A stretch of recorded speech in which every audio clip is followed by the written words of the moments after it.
வாழிய செந்தமிழ் வாழ்க நற்றமிழர் வாழிய பாரதமணி திருநாடு. பாரதமணி திருநாடு நேரில் அனைவருக்கும் வணக்கம். நான் திரு சோ அன்று சொன்னது என்ற தொடரை பார்த்து கொண்டிருக்கிறோம்.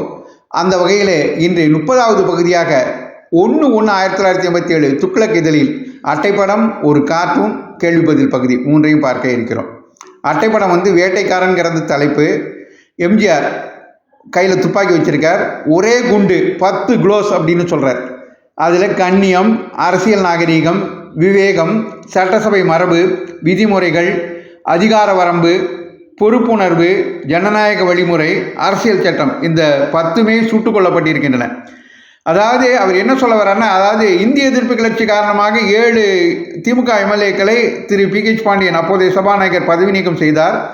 அதை தொடர்ந்து அது சர்ச்சைக்குள்ளாகவே நீதிமன்றமெல்லாம் செல்லவே மேலும் 3 பேரை சேர்த்து 10 திமுக எம்எல்ஏக்களை பதவி இழப்பு செய்து மெஜாரிட்டி பலத்தை கொண்டு சட்டசபையில் தீர்மானம் நிறைவேற்றி அவர்களை பதவி இழக்க செய்தார்கள். இது தவறான அணுகுமுறை என்று திரு சோ சுட்டிக்காட்டுகிறார்.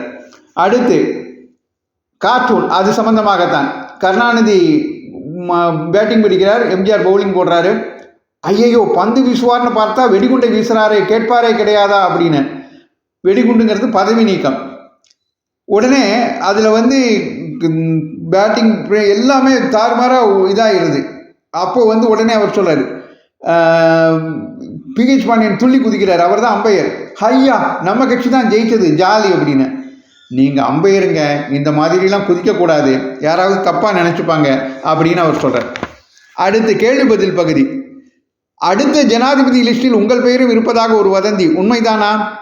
எனக்கு கையெழுத்து போட தெரியும் என்ற ஒரே ஆதாரத்தை மட்டும் வைத்து இப்படிப்பட்ட முடிவிற்கு நீங்கள் வரலாமா?